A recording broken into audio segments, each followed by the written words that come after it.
Hindi nga lang yung sakit ng ulo, kundi yung baga mo, yung atay mo, yung bato, nasisira yan dahil sa alak.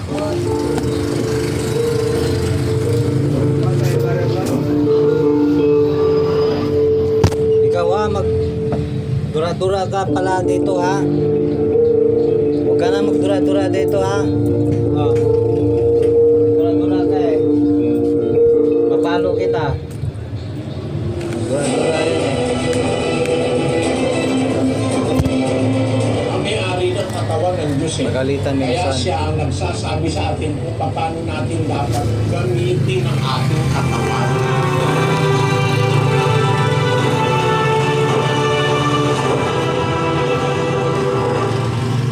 Originally, sa panahon ng Israelita, bawal ang magpatato. Kapatid, 19:28 ng Levitico.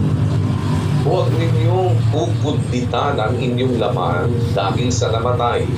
Ni huwag ninyong lilimbagan ang inyong laman ng anumang tanda. Ako ang Panginoon. Maliwanag na tattoo yan eh. Huwag niyong lilimbagan ang inyong laman ng anumang tanda. Tutudlitan mo para limbagan mo. Kasi yung tattoo, hindi naman pwedeng pipintura lang yan eh. Kinukudlitan mo yung binubutas mo yung iyong laman, yung iyong kalat. Bubutasin mo para limbagan mo. Hindi ko naman sinasabing ang mga metato walang kaligtasan.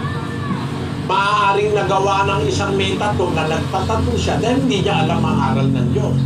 Pero katutubo sa bayan ng Diyos na Israel, bawal limbagan mo yung laman mo, kudlitan mo, tapos limbagan mo ng anumang tanda. Ako ang Panginoon, sabi ng Diyos.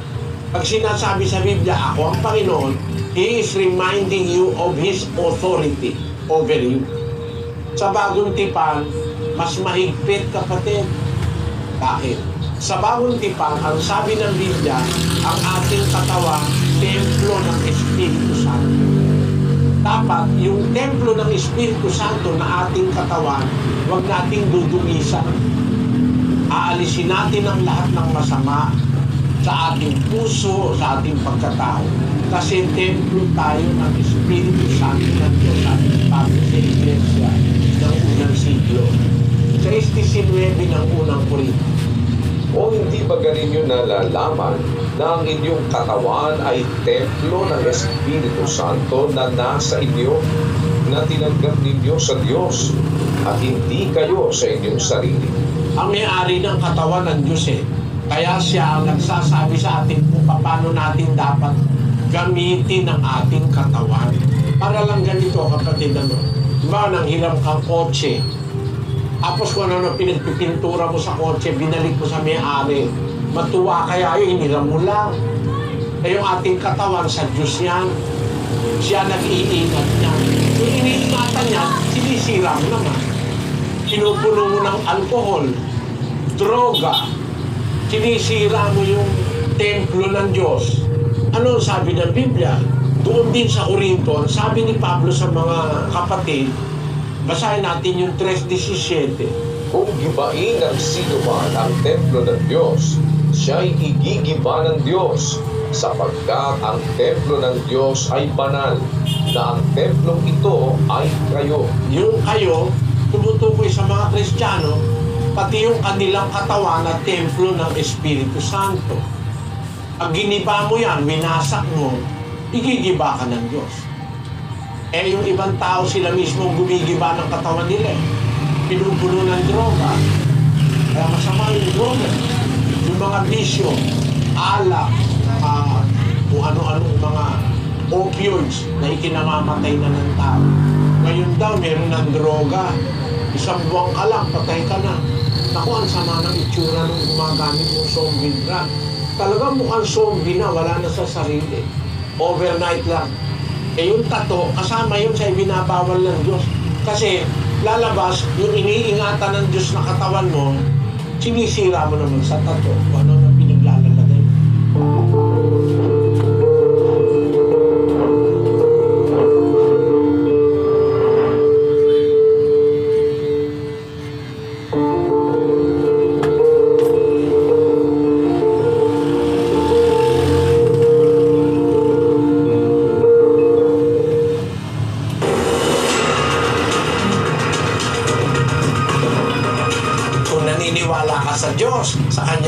salita. Huwag ka nang tumikim ng alak.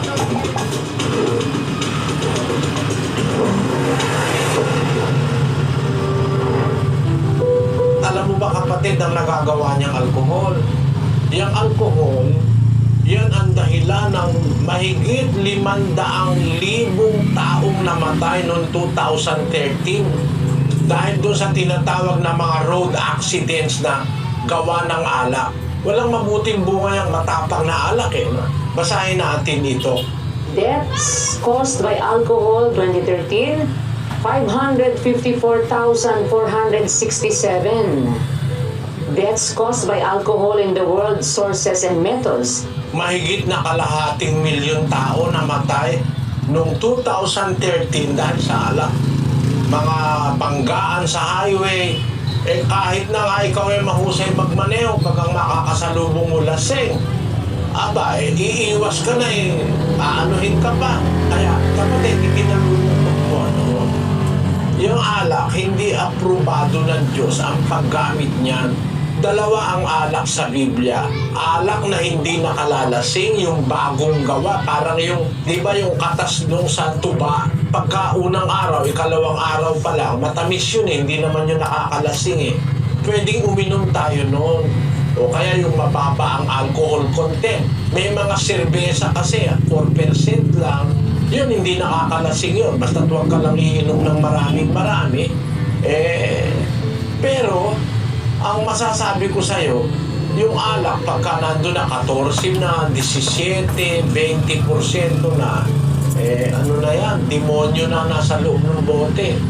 Kasi, yung espiritu niyan talagang pampa-aksidente, pampabasag ulo, pampalakas ng loob, pampaalis ng hiya. No? Pag ang tao lasing na, wala nang hiya Kasi nga kahit senador ka pa, kahit presidente ka pa, paglasing ka na, ay naku, para ka na rin lang bagamundo, para ka na rin lang walang karangalan. Alam mo kapatid, ang dapat mong gawin mula ngayon, kung naniniwala ka sa Diyos, sa Kanyang salita, huwag ka nang tumikim ng alak. Kasi ako ganun Nang itigil ko ang alak, isang pagkakataon lang, sabi ko sa Diyos, hindi na po ako iinom. Hindi na ako minom. Isang pagkakataon lang, nang itigil ko ang sigarilyo, tinapon ko yung aking lighter na Zippo. Yung gold-plated kong Zippo, napakamahal nun. Mahigit na 2,000. Tinapon ko doon sa Quezon Bridge. Dahil naintindihan ko, masama pala yung paninigarilyo. Napakaraming perwisyo sa katawan, ayaw ng Diyos yun. Sabi ko sa Diyos, di na po ako magsisigarilyo. Wala nun, hanggang ngayon, di na. Huwag kang papatukso. Pag sinabi mong ayaw mo na talaga, kahit alukin ka, pilitin ka, suntukin ka pa, huwag ka nang uulit. Yun ang dapat mong gawin. Kasi kung di mo gagawin ganon, tatawagin ka ulit at tatawagin ng demonyo para sampang kadaang kayong lasenggo. Kahit pag-usapan nyo pa ang Diyos, puro naman kayong lasenggo, imbis matuwa ang Diyos, nagagalit sa inyo.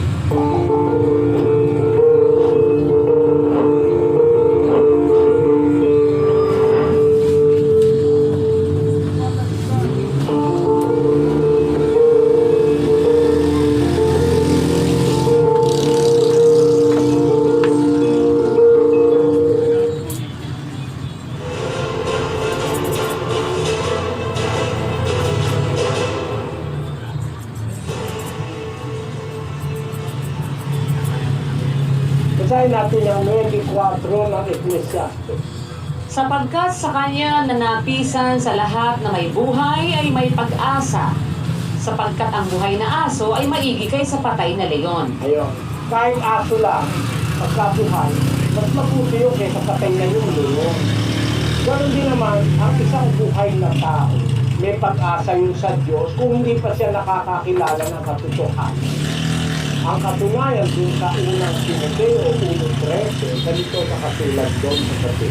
Bagaman ang una ako'y naging mamumusong at manguusig at mga alipusta, ngayon may kinahabagan ako, sapagkat siya ay ginawa ko sa di pagkaalam sa kawalan ng pananampalataya. Nung si Apostol Pablo ay hindi pa apostol, manguusig siya, nagpapapatay siya ng tao, mamumusong pa siya, mga alipusta pa siya.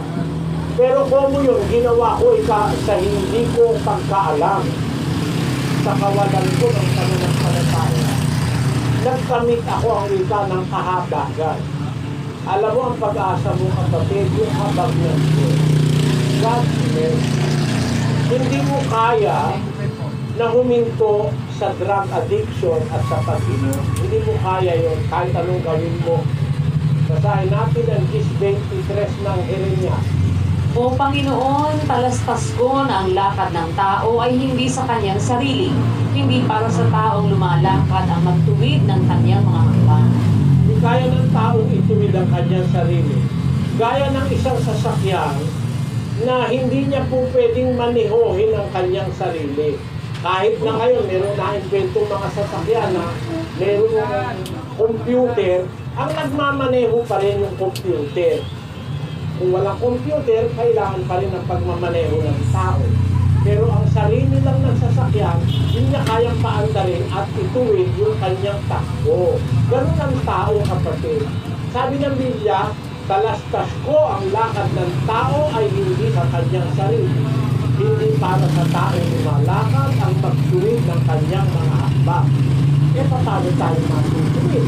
Hindi pa na naman natin kaya ituwid ang hakbang natin. Basahin natin ang Kawikaan 16:9. Ang puso ng tao ay kumakatha ng kanyang lakad, ngunit ang Panginoon ang nagtutuwid ng kanyang mga hakbang. Ang Diyos lang makakapagtuwid sa'yo. Yung awa ng Diyos ang pag-asa mo, kapatid. Ngayon, tuturuan kita kung payag ka ng paraan para ka makahintog dyan. Ang sabi sa Santiago 4:7, Pasakop nga kayo sa Diyos, datapwat magsisalangsang kayo sa dyablo at tatakas siya sa inyo. ang first step, pasakot ka sa Diyos. Kumikala ka sa Diyos, pasakot ka, makinig ka ng aral, magbautismo ka, para lumabas yung diablo sa katawan mo. Pasakot ka muna sa Diyos. Pagkatapos na masakot ka na ng Diyos, yung diablo lalaya sa'yo. Yung demonyo, kasi demonyo nag-uulto kayo ng mga maliit. Tamo, pati pamilya mo, nawala na ng pag-asa sa'yo. Eh kasi normal na tao, hindi naman gagawa no. Pag normal ang isip mo, wala kang demonyo. Hindi mo naman i-re-rape yung anak mo eh. Pero bakit may magulang i-re-rape yung anak? Kasi demonyo. Yung isip niya, sinakyan ni Satanas. Merong ganong mga lalaki. Ano ibig sabihin? Normally, hindi natin i-re-rape yung anak natin. Normally rin, siguro hindi ka iinom ng drugs o gagamit ng drugs. Alam mo na masisira ka eh. Marami nang gumamit ng drugs na nasira eh. Hindi lang nasira ang katawan, nasira pati ulo. Kaya nga na-mental lang marami eh. Pero bakit sa kabila ng alam mo, sinisira mo ang sarili mo, tumutuloy ka pa rin. May gayuma ang demonyo kasi may kapangyarihan ng demonyo para ikaw ay dayain at bigyan ka ng lakas ng loob na para kang nagsususay, para ka na lang nagwawala. Ganon. Pero para mawala ang demonyo sa'yo, kailangan pasakot ka sa Diyos. Sabi mo,